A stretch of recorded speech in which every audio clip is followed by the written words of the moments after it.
CCAT-ന്റെ ഈ എപ്പിസോഡിലേക്ക് ഏവർക്കും ഹൃദ്യമായ സ്വാഗതം. ഇന്ന് നമ്മൾ ചർച്ച ചെയ്യുന്നത് കഴിഞ്ഞ എപ്പിസോഡിന് തുടർച്ചയെന്നോണം ദൈവം നൽകുന്ന രക്ഷ നിയമവും കൃപാവരവും എന്ന വിഷയത്തെക്കുറിച്ചാണ്. നമ്മുടെ ഈ ചർച്ചയിൽ നമ്മുടെ ചോദ്യങ്ങൾക്കും സംശയങ്ങൾക്കും ഉത്തരം നൽകുവാനായി ഇവിടെ എത്തിച്ചേർന്നിരിക്കുന്നത് സാലോൺ TV പ്രേക്ഷകർക്ക് ഏറെ സുപരിചിതനായ അഭിമന്യമാർ ജോസഫ് പാമ്പളാനി പിതാവാണ്. പിതാവിനെ ഏറ്റവും സ്നേഹത്തോടുകൂടെ ഈ പ്രോഗ്രാമിലേക്ക് സ്വാഗതം ചെയ്യുന്നു. ഇന്ന് നമ്മുടെ ചർച്ചയിൽ പങ്കെടുക്കുവാനായി ഇവിടെ എത്തിച്ചേർന്നിരിക്കുന്നത് പുളിങ്ങോം സെൻറ് ജോസഫ് ഇടവകയിലെ മതാധ്യാപകരാണ്. അധ്യാപകരെയും ഏറ്റവും സ്നേഹത്തോടുകൂടെ ഈ പ്രോഗ്രാമിലേക്ക് സ്വാഗതം ചെയ്യുന്നു.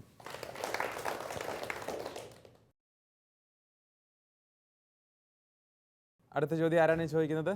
ഓക്കെ, സാറാണ്. സാറിൻ്റെ പേരെന്താണ്? അഭിലാഷ്. ഓക്കെ, സാറിൻ്റെ ചോദ്യം.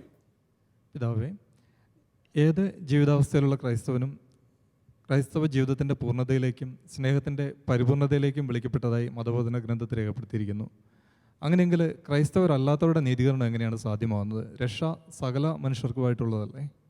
യെസ്, അഭിലാഷ് സാറ് ചോദിച്ചത് വളരെ പ്രസക്തമായൊരു ചോദ്യമാണ്. അതായത് രക്ഷ എല്ലാവർക്കും ദൈവം കൊടുക്കാൻ ആഗ്രഹിക്കുന്നല്ലോ, അപ്പോൾ ക്രിസ്ത്യാനികൾക്ക് മാത്രമേ നീതീകരണമുള്ളൂ എന്ന് ചോദിച്ചാൽ സാറിൻ്റെ അഭിപ്രായം എന്താണ്? നീതീകരണം ക്രിസ്ത്യാനികൾക്ക് മാത്രമായിരിക്കുമോ?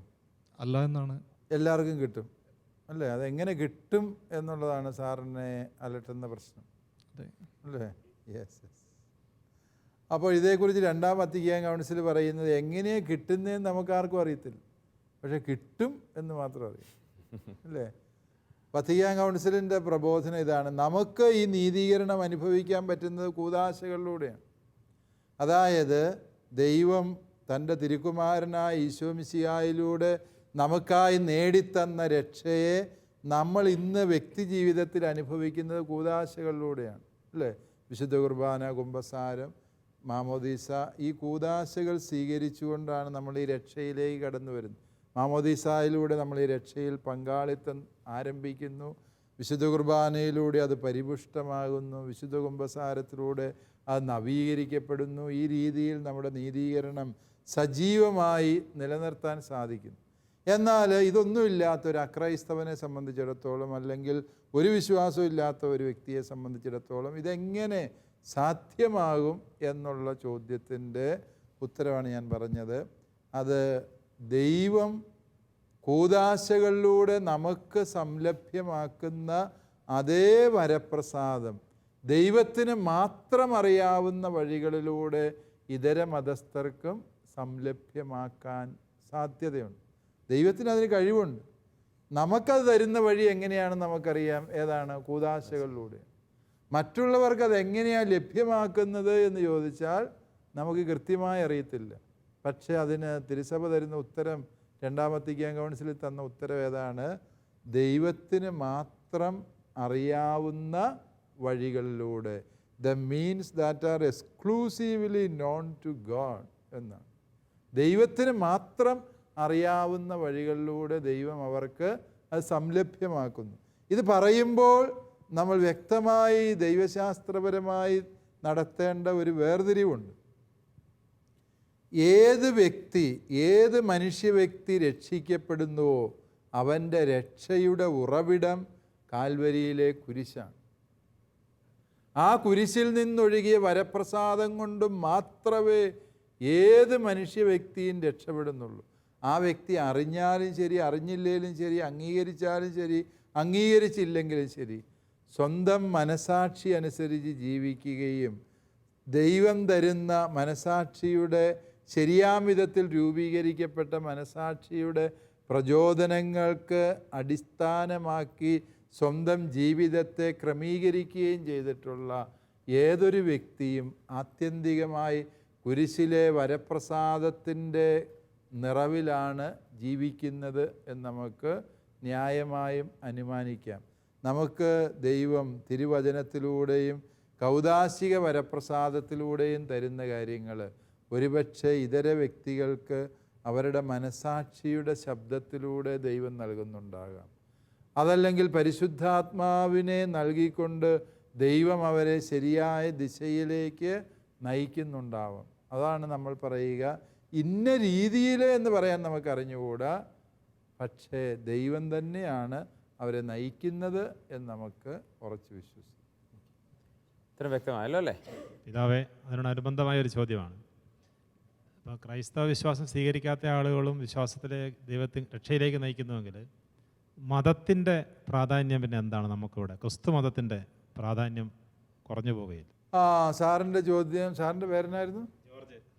ജോർജ് സാറിൻ്റെ ചോദ്യം വളരെ ഗൗരവമുള്ള ചോദ്യം. അങ്ങനെയാണെങ്കിൽ പിന്നെ ഇതെല്ലാവരും രക്ഷപ്പെടുമെങ്കിൽ പിന്നെ നമ്മളെന്തിനാ ഈ മെനക്കെടുന്നതെന്നാണ് സാറിൻ്റെ ചോദ്യം അല്ലേ? ക്രിസ്തു മതം അതിൻ്റെ പ്രാധാന്യം കുറയല്ലേ എന്ന് സാറ് ചോദിക്കുന്നത് നമുക്ക് പലർക്കും തോന്നാനിടയുള്ള ഒരു ചോദ്യം തന്നെയാണ്. ക്രിസ്തു മതത്തിൻ്റെ ഒരു പ്രാധാന്യം കുറയല്ല. കാരണം എന്താ? ക്രിസ്തു മതം എന്ന് പറയുന്ന ഒരു മതമില്ല. ലോകത്തിലെ മറ്റെല്ലാ മതങ്ങളോടും മത്സരിക്കാൻ വേണ്ടി മതങ്ങളുടെ മത്സരക്കളത്തിലെ ഒരു മതമായിട്ട് ക്രിസ്തു മതത്തെ ക്രിസ്തു സ്ഥാപിച്ചിട്ടില്ല, വിവക്ഷിച്ചിട്ടുമില്ല. ക്രിസ്തു മതം എന്ന് നമ്മൾ വിശേഷിപ്പിക്കുന്ന എന്താണ്? ക്രിസ്തുവിന് സാക്ഷ്യം വഹിക്കുന്ന ഒരു സമൂഹം എന്ന് മാത്രമാണ്. ആ സാക്ഷ്യം ശരിയായ രീതിയിലാണ് എങ്കിൽ അതിന് ഒരു മതത്തിൻ്റെ പരിപ്രേക്ഷ്യം ആവശ്യമില്ല, അല്ലേ? മറിച്ച് ഈ മതം എന്ന് നമ്മൾ പറയുന്നതിനേക്കാളുപരി വിശ്വാസികളുടെ കൂട്ടായ്മ, ബൈബിൾ എപ്പോഴും അതാണ് പറയുക, വിശ്വാസികളുടെ സമൂഹം. ക്രിസ്തു മതം എന്നൊരു പദപ്രയോഗം തന്നെ ബൈബിളിന് അന്യമാണ്. വിശ്വാസികളുടെ കൂട്ടായ്മ, പരിശുദ്ധാത്മാവിനെ സ്വീകരിച്ചവരുടെ സമൂഹം, ഈശോയിൽ വിശ്വസിച്ചവർ എന്നൊക്കെയാണ് ഈ കൂട്ടായ്മയെ വിശേഷിപ്പിച്ചുകൊണ്ടിരുന്നത് എന്നതും കൂടി നമ്മൾ തിരിച്ചറിയും. അതുകൊണ്ട് ക്രിസ്തു മതം എന്ന് നമ്മൾ വിശേഷിപ്പിക്കുമ്പോൾ അർത്ഥമാക്കുന്നത് എന്തായിരിക്കണം? ഈശോ എന്ന വ്യക്തിയിൽ വിശ്വസിക്കുകയും ആ വ്യക്തിയുടെ പ്രബോധനങ്ങളെ, മൂല്യങ്ങളെ, സുവിശേഷത്തെ ലോകത്തിൻ്റെ അതിരുകളോളം അവസാനത്തോളം എത്തിക്കാനുള്ള നിയോഗം ലഭിച്ചവർ എന്ന അർത്ഥത്തിലാണ് നമ്മൾ ക്രിസ്ത്യാനിയെ മനസ്സിലാക്കേണ്ടത് എന്ന് തിരിച്ചറിയുക. അതുകൊണ്ട് മറ്റുള്ളവരും രക്ഷപ്പെടുമെങ്കിൽ നമ്മുടെ പ്രാധാന്യം കുറയുമല്ലോ എന്ന് നമ്മൾ ഭയപ്പെടേണ്ട കാര്യമില്ല. മറിച്ച് മറ്റുള്ളവരെ രക്ഷിക്കാൻ വേണ്ടിയാണ് വാസ്തവത്തിൽ നമ്മെ ദൈവം ക്രിസ്ത്യാനികളാക്കിയിരിക്കുന്നത് എന്നുള്ളതാണ് സത്യം. നമ്മൾ നമ്മുടെ സാക്ഷ്യജീവിതത്തിലൂടെ, സുവിശേഷ പ്രഘോഷണത്തിലൂടെ ഇതര മനുഷ്യരെയും ഈ ഒരു രക്ഷയുടെ പ്രകാശത്തിൽ എത്തിക്കുക എന്നുള്ളതാണ് പരമപ്രധാനമായ സത്യം. പലപ്പോഴും അവരെന്തുകൊണ്ട് ഈശോയെ അറിഞ്ഞില്ല, സുവിശേഷത്തിൽ വിശ്വസിച്ചില്ല എന്ന് ചോദിച്ചാൽ അതിൻ്റെ ഉത്തരം എന്താണ്? നമ്മുടെ ജീവിതം കണ്ടിട്ട് ഒരുത്തനും ഈശോയുടെ പുറകെ പോകാൻ തോന്നിയിട്ടില്ല, അല്ലേ? നമ്മുടെ അയൽവക്കത്ത് താമസിക്കുന്ന അക്രൈസ്തവന് ക്രിസ്ത്യാനിയെ കണ്ടിട്ട് ക്രിസ്തുവിൽ വിശ്വസിക്കണമെന്ന് തോന്നുമോ? ഇല്ല. അവൻ നോക്കുമ്പോൾ അവനേക്കാളും വഷളനാണ് ഈ അയൽവക്കത്ത് താമസിക്കുന്ന ക്രിസ്ത്യാനി. അവൻ ആഴ്ചയിലൊന്ന് മദ്യപിക്കുമ്പോൾ ഈ ക്രിസ്ത്യാനി 7 ദിവസവും മദ്യപിച്ചേച്ച് വരുന്നു. അപ്പോൾ പിന്നെ അവന് ക്രിസ്ത്യാനിയാന്ന് തോന്നുന്നു? ഇല്ല. അവൻ അതിന് മാന്തുന്നുണ്ടെങ്കിൽ ക്രിസ്ത്യാനി ഇതാ സർവേക്കല്ല് തന്നെ മാറ്റിയിടുന്നു. പിന്നെ എന്തിനാ ക്രിസ്ത്യാനിയാകുന്നതെന്ന് അവന് തോന്നുന്നു. അതാണ് സാക്ഷ്യ ജീവിതത്തിൻ്റെ കുറവ് കൊണ്ടാണ് മറ്റുള്ളവർക്ക് ക്രിസ്തുവിനെ അറിയാൻ തടസ്സം നിൽക്കുക. അതുകൊണ്ട് ക്രിസ്ത്യാനിയുടെ ഉത്തരവാദിത്വം ഈ രക്ഷ എൻ്റെ മാത്രം കുത്തകാവകാശമാണെന്ന് പറഞ്ഞുകൊണ്ടിരിക്കുകയല്ല, അവൻ അനുഭവിച്ച രക്ഷയെ സകല മനുഷ്യർക്കും സംലഭ്യമാക്കാൻ പരിശ്രമിക്കുക, സുവിശേഷത്തിന് സാക്ഷ്യം വഹിക്കുക, സുവിശേഷത്തിൻ്റെ പ്രേഷിത വേല ചെയ്യുക എന്നുള്ളതാണ് അവരുടെ അടിസ്ഥാനപരമായ കർത്തവ്യം. സാറിന് ചോദ്യം. ഓക്കെ പിതാവേ, എൻ്റെ സംശയം ഇതാണ്. അങ്ങനെയാണെങ്കിൽ കൂദാശ തിരസ്കരിച്ചു പോകുന്നവരുടെ നീതീകരണം സാധ്യമാണോ? നമ്മൾ ഹെബ്രായർ ലേഖനത്തിൽ വായിക്കുന്നുണ്ട്, ഒരിക്കൽ പ്രകാശം ലഭിക്കുകയും പരിശുദ്ധാത്മാവിൽ പങ്കുകാരാവുകയും ദൈവവചനത്തിൻ്റെ ശക്തിയും വരാനിരിക്കുന്ന യുഗത്തിൻ്റെ നന്മയും അനുഭവിച്ചറിഞ്ഞവർ വീണുപോവുകയാണെങ്കിൽ അവരെ പുനരനുതാപത്തിലേക്ക് നയിക്കുക അസാധ്യമാണ് എന്ന്. യെസ്, അതായത് ഈ ഒരു ലേഖനത്തിൻ്റെ പശ്ചാത്തലം കൂടി നമ്മൾ മനസ്സിലാക്കണം. ചിലർ സത്യവിശ്വാസം ഉപേക്ഷിച്ച് മതമർദ്ദനം വരുമ്പോൾ ഈ ജീവൻ കളയുന്നതിനും ഭേദം വിശ്വാസം കളയുന്നതാണല്ലോ എന്ന് വിചാരിച്ച് ഇവർ വിശ്വാസം ഉപേക്ഷിച്ച് പോകുന്ന ഒരു സാഹചര്യത്തിലാണ് ഹെബ്രായ ലേഖനകർത്താവ് വളരെ കർക്കശമായ നിലപാട് പറയുക. അങ്ങനെ പോയവൻ നിത്യനാശത്തിലേക്കാണ് പോകുന്നത്, അല്ലേ? ഏത് പ്രതിസന്ധിയിലും സത്യവിശ്വാസം മുറുകെ പിടിക്കണം എന്നുള്ള വലിയ പ്രബോധനമായിട്ട് അതിനെ മനസ്സിലാക്കിയാൽ മതി. എങ്കിലും ഹെബ്രായ ലേഖനകർത്താവ് പറഞ്ഞതിലൊരു വലിയ യാഥാർത്ഥ്യമുണ്ട്. ഏതാണ്? ഈശോ രക്ഷകനാണെന്ന് അറിഞ്ഞിട്ടും ആ രക്ഷയെ അനുഭവിച്ചു തുടങ്ങിയിട്ടും ആ പ്രകാശം ലഭിച്ചിട്ടും, പ്രകാശം ലഭിക്കുക എന്ന് പറഞ്ഞാൽ മാമോദീസ സ്വീകരിക്കുക എന്ന് തന്നെയാണ് ആദിമസഭയിലെ അർത്ഥം. കാരണം എന്താണ്? ഇപ്പോഴും നമ്മളുണ്ട്, ലോകത്തിൻ്റെ പ്രകാശമായ ഈശോ നിനക്ക് മാർഗദീപമാകട്ടെ എന്ന് പറഞ്ഞ് കൊച്ചിന് ഒരു മെഴുകുതിരി കത്തിച്ചു കൊടുക്കും. കൊച്ചിന് പിടിക്കാൻ ശേഷിയില്ലെങ്കിൽ തലതൊട്ടപ്പം പിടിക്കുമത്, അല്ലേ? കണ്ടിട്ടില്ലേ നിങ്ങൾ? മാമോദിസ കൊടുക്കും. അപ്പോൾ ആ പ്രകാശം സ്വീകരിക്കുക എന്ന് പറഞ്ഞാൽ മാമോദിസ സ്വീകരിക്കുക എന്നാണ് അർത്ഥം, ഈശോയെ സ്വീകരിക്കുക എന്നർത്ഥം. മാമോദിസ സ്വീകരിച്ച ഒരു വ്യക്തി അതിൻ്റെ വരപ്രസാദം നഷ്ടപ്പെടുത്തി കളഞ്ഞാൽ പിന്നെ അവനെ ആരെ രക്ഷിക്കുക? അതാണ് ക്രിസ്ത്യാനിയുടെ ഗതികേട് എന്ന് പറയും. ക്രിസ്ത്യാനിക്ക് രക്ഷയ്ക്കുള്ള ഏറ്റവും സമുന്നതമായ വഴി തുറന്നു കിട്ടി. ലാസ്റ്റ് ബസ്സും പോയി, ഇനി വേറെ ബസ് ഈ വഴിക്ക് വരാനില്ല. മനസ്സിലാകുന്നു? അതാണ് ക്രിസ്ത്യാനിയുടെ ഗതികേടെന്ന് പറയുന്നത്. അവനെ ഈശോ മിശിഹായെ നഷ്ടപ്പെടുത്തി കളഞ്ഞാൽ പിന്നെ അവനെ രക്ഷിക്കാൻ ആരാണുള്ളത്? ഒന്നുമില്ല, അല്ലേ? അതുകൊണ്ട് ക്രിസ്ത്യാനി നശിച്ചാൽ അത് നിത്യനാശമാണ് എന്നുള്ളതാണ് ഹെബ്രായ ലേഖനകർത്താവ് പറയുന്നത്. അതിലൊരു പൊരുളുണ്ട്. എന്നാൽ ക്രിസ്ത്യാനിക്ക് ഏതവസ്ഥയിലും തിരികെ വരാം.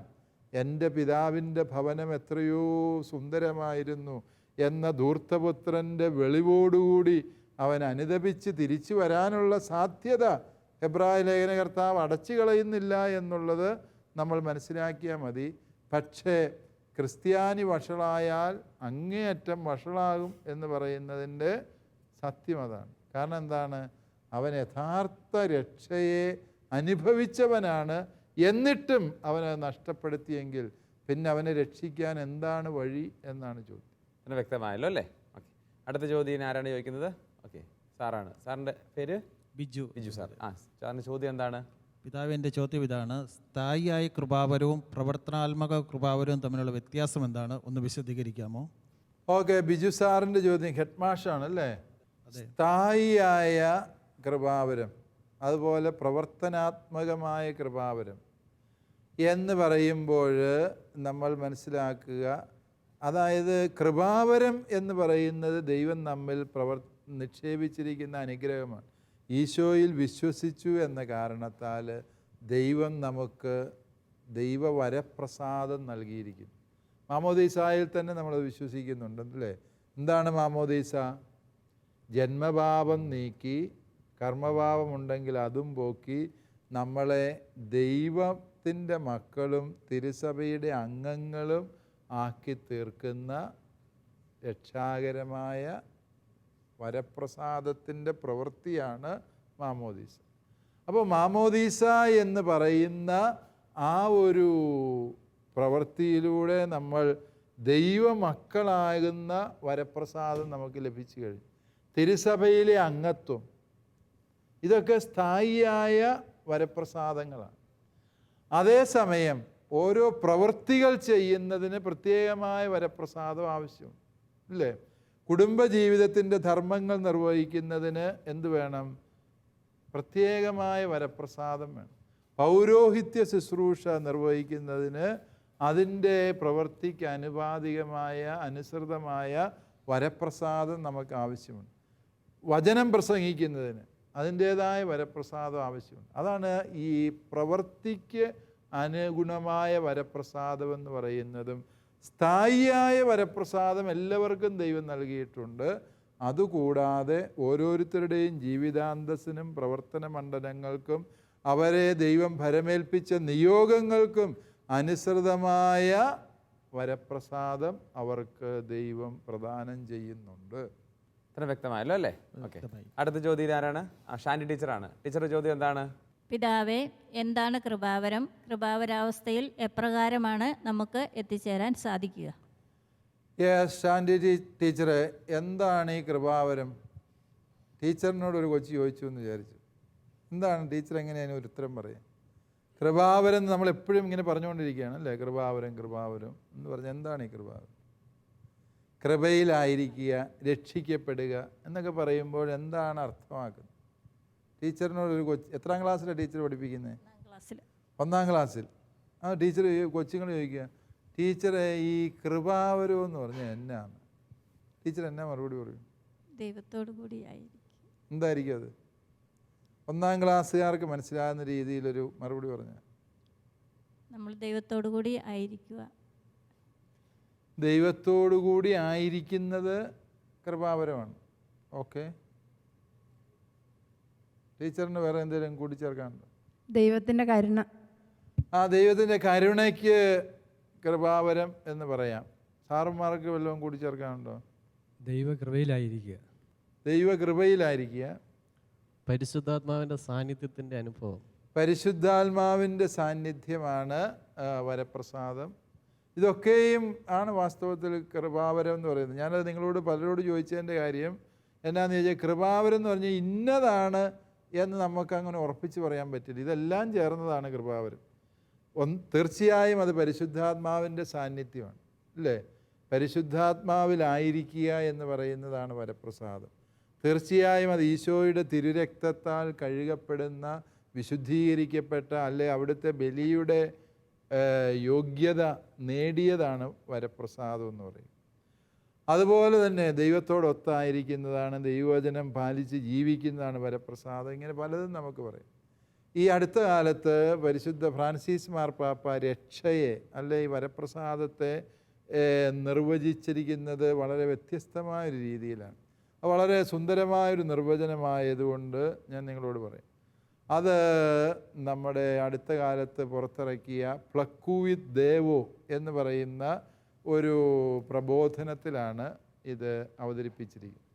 അത് പറയുകയാണ്, എന്താണ് ഈ രക്ഷ, വരപ്രസാദം എന്നൊക്കെ നമ്മളെപ്പോഴും ഈ പറഞ്ഞുകൊണ്ടിരിക്കുന്ന കാര്യമാണ്. വരപ്രസാദത്തിലാണ്, രക്ഷയിലാണ്, സഹോദരൻ രക്ഷിക്കപ്പെട്ടോ, ഇങ്ങനെയൊക്കെ പലരും പല രീതിയിൽ ചോദിക്കുന്ന ചോദ്യമാണ്.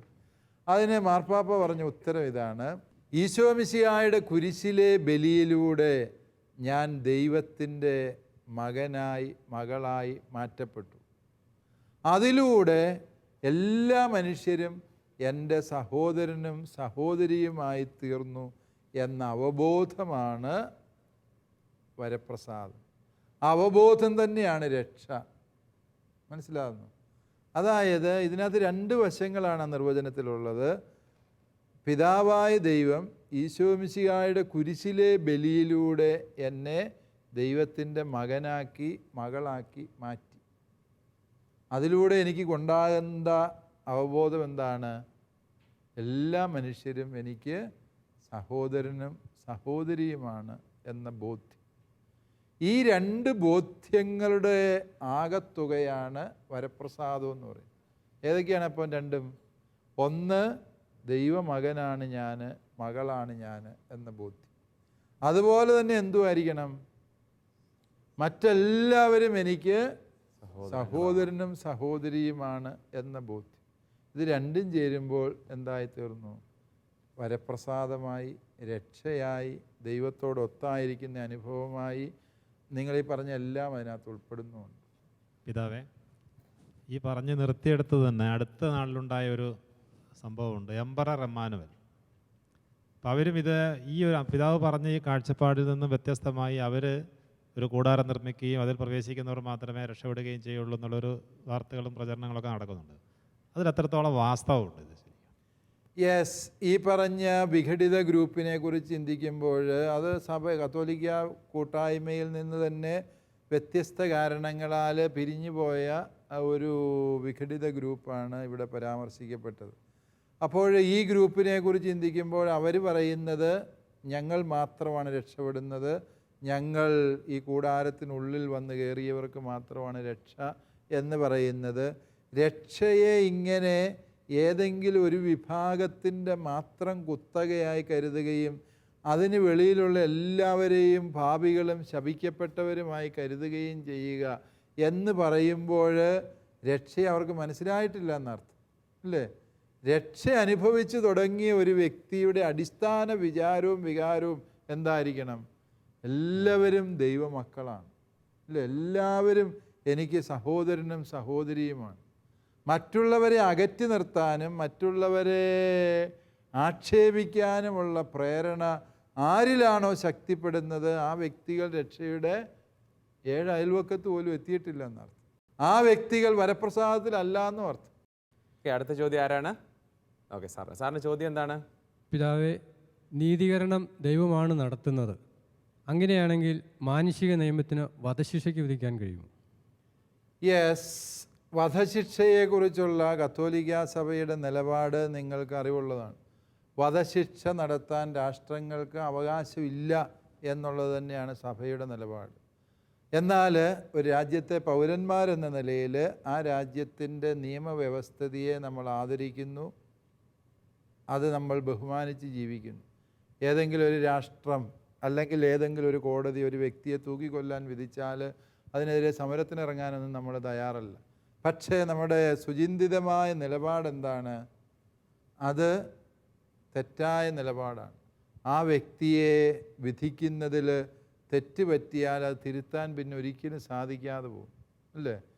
അതുകൊണ്ട് തന്നെ ആ വ്യക്തിക്ക് തന്നെ സ്വയം തിരുത്താനുള്ള അവസരങ്ങൾ നഷ്ടപ്പെട്ടു പോകും. അതുകൊണ്ട് ആ വ്യക്തിയെ ജീവപര്യന്തം തടവിന് ശിക്ഷിക്കും നമുക്ക് മനസ്സിലാകും.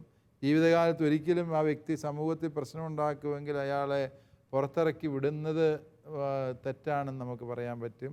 പക്ഷേ ആ വ്യക്തിയുടെ ജീവൻ എടുക്കാൻ രാഷ്ട്രത്തിനോ ഏതെങ്കിലും നിയമത്തിനോ അധികാരമുണ്ട് എന്ന് തിരുസഭ കരുതുന്നില്ല. അതുകൊണ്ട് അത് നമ്മൾ വ്യക്തമായിട്ട് തന്നെ മനസ്സിലാക്കേണ്ട വസ്തുതയാണ്. എന്നാൽ പക്ഷെ അതിൻ്റെ അർത്ഥം നമ്മൾ ആ നിയമവ്യവസ്ഥിതിയെ വെല്ലുവിളിക്കുന്നു എന്നല്ല. ഏത് രാജ്യത്തെ നിയമത്തിന് കീഴിലാണോ ക്രൈസ്തവൻ ജീവിക്കുന്നത് ആ രാജ്യത്തെ നിയമവ്യവസ്ഥിതി അനുസരിച്ച് അവൻ ജീവിക്കണം എന്നത് തന്നെയാണ് സഭയുടെ നിലപാട്. ഇങ്ങനെ ഒട്ടുമിക്ക കാര്യങ്ങളും ചില കാര്യങ്ങളിൽ ചിലപ്പോൾ വ്യത്യാസം വരുന്നതുണ്ടാകും. ഇപ്പം വിവാഹം കഴിക്കുന്നതിന് കത്തോലിക്ക സഭയിലെ വിവാഹപ്രായം എന്ന് പറഞ്ഞാൽ ചെറുതാണ്. 16-18 വയസ്സൊക്കെ ആകുമ്പോൾ കാനൻ നിയമം അനുസരിച്ച് വിവാഹം അനുവദിച്ചിട്ടുണ്ട്. പക്ഷേ രാജ്യത്തെ നിയമം 21 വയസ്സും 18 വയസ്സും ആയതുകൊണ്ട് ഈ നാട്ടിലെ സഭ എന്ത് ചെയ്തു? ആ നിയമത്തിന് ആനുപാതികമായി കാനൻ നിയമത്തിൽ ഭേദഗതി വരുത്തി എന്നതുപോലെയാണ് നമ്മൾ രാജ്യ നിയമത്തെ ആദരിക്കുന്ന രീതിയിലാണ് സഭയുടെ നിലപാടുകൾ എന്ന് മനസ്സിലാക്കുക.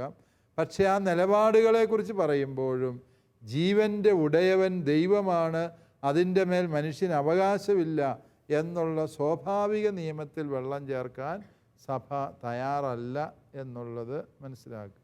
അതുകൊണ്ട് നീതീകരണം ദൈവം നടത്തുന്നു എന്നുള്ളതിനാൽ മനുഷ്യൻ വിധിക്കുന്നതും മനുഷ്യൻ ജീവനെടുക്കുന്നതും ആയ വധശിക്ഷ ഈ ഒരു ദൈവശാസ്ത്ര കാഴ്ചപ്പാടിൽ ന്യായീകരിക്കാൻ പറ്റുന്നതല്ല. ഇത്ര വ്യക്തമായല്ലോ അല്ലേ? അടുത്ത ചോദ്യം ആരാണ്? ഓക്കെ, അഭിലാഷ് സാറാണ്. സാറിൻ്റെ ചോദ്യം എന്താണ്?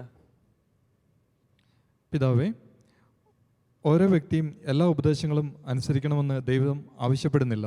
പിന്നെയോ വ്യക്തികൾ, കാലങ്ങൾ, സന്ദർഭങ്ങൾ, കഴിവുകൾ എന്നിവയുടെ വൈവിധ്യം അനുസരിച്ച് ഉചിതമായവ മാത്രം സ്നേഹം ആവശ്യപ്പെടുന്നത് പോലെ അനുസരിക്കണമെന്നേ ഉള്ളൂ എന്ന ഫ്രാൻസിസ് സാലസിൻ്റെ വാക്കുകൾ നമ്മൾ എങ്ങനെയാണ് മനസ്സിലാക്കേണ്ടത്? യെസ്, അതായത് അത് വളരെ കഠിനമായൊരു പ്രസ്താവനയാണ് ഫ്രാൻസിസ് സാലസ് പുണ്യാളൻ പറഞ്ഞിരിക്കുന്നത്, അല്ലേ? ഒന്നുകൂടെ വായിച്ചേ സാർ അത് ആ പ്രസ്താവന. ഓരോ വ്യക്തിയും എല്ലാ ഉപദേശങ്ങളും അനുസരിക്കണമെന്ന് ദൈവം ആവശ്യപ്പെടുന്നില്ല.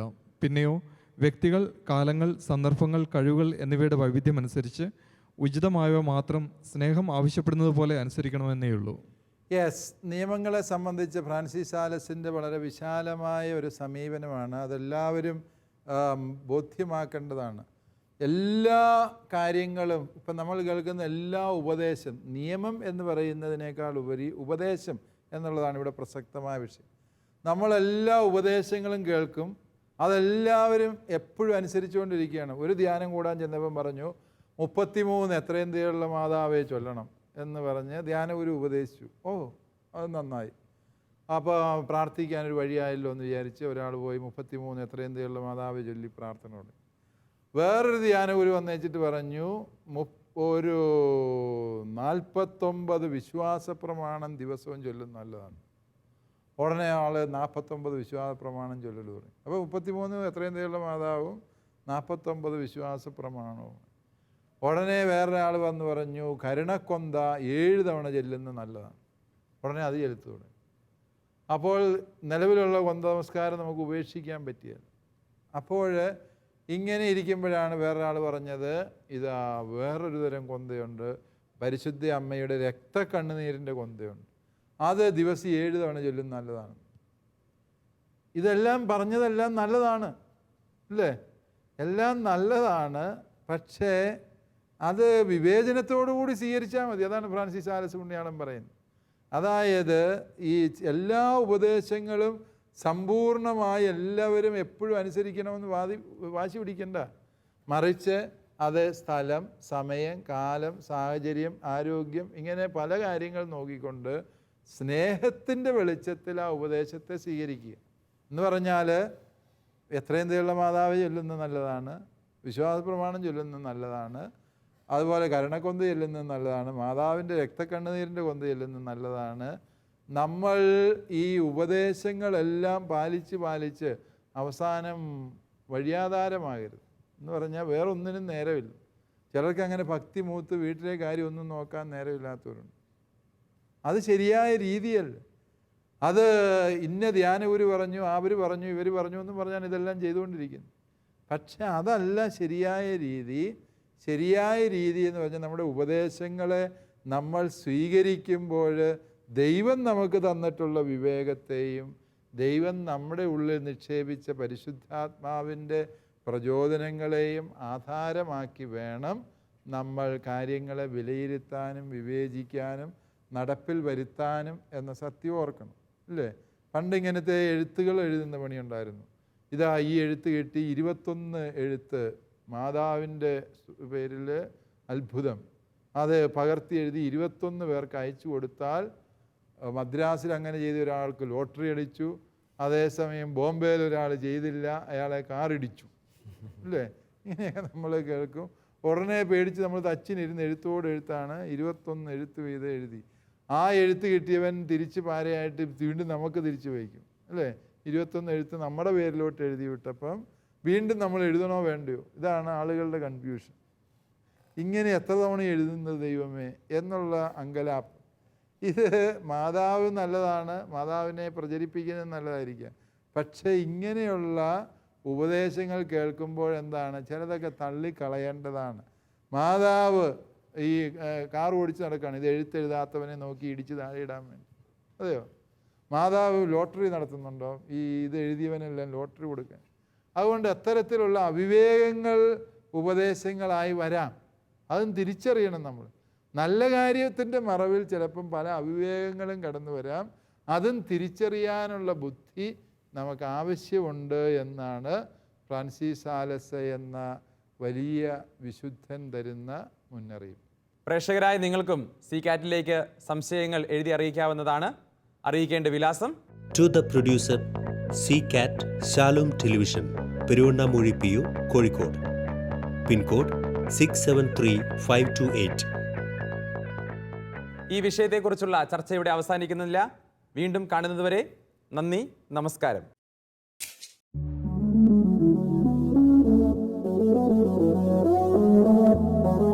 CCAT പ്രോഗ്രാമിന്റെ മുൻ എപ്പിസോഡുകൾ കാണുവാൻ ലോഗോൺ ചെയ്യൂ www.shalomtv.tv/ccat.